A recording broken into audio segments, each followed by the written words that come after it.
Seenaa Naajeeriyaa gabaabinaan. Naajeeriyaan biyya Afrikaa keessaa uummata baay'ee qabduu fi seenaa dheeraa qabdudha. Uummattoonni adda addaa kan aadaa garaa garaa qaban kan keessatti argamanidha. Naajeeriyaan mootummoota hedduu keessa darbitee har'a biyya guddoo Afrikaa keessaa tokko taateetti. Yeroo durii naannoon Naajeeriyaa mootummoota xixiqqoo hedduu qaba ture. Mootummaan kaaniin Boornoo, mootummaan Ooyoo fi mootummaan Benin Naajeeriyaa keessatti beekamoodha.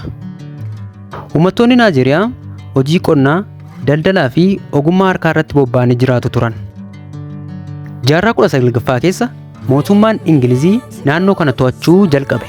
Bara 1914 keessa naannolee garaa garaa walitti makuun Naajeeriyaa mootummaa koloneeffataa jalatti mootummaa tokko taatetti.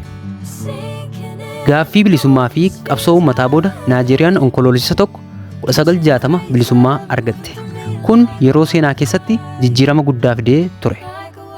Har'a Naajeeriyaan biyyoota Afrikaa keessaa dinagdee guddaa fi baay'ina uummataa guddaa qabdudha.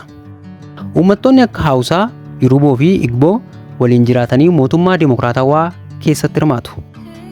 Seenaa Naajeeriyaa jechuun seenaa qabsoo, aadaa fi guddina uummata bal'aati. Biyya gara fuulduraatti tarkaanfattu keessaa tokkodha.